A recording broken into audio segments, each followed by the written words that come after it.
standing outside of our building. The winds are blowing really hard right now.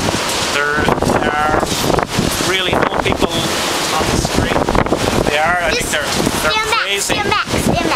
So we are advising everybody to go back inside and just wait for the next until tomorrow. Hopefully everybody is safe. Okay, and now back to Ashlyn. Well, thank you, Nicole. Well, as you see, the street is very empty.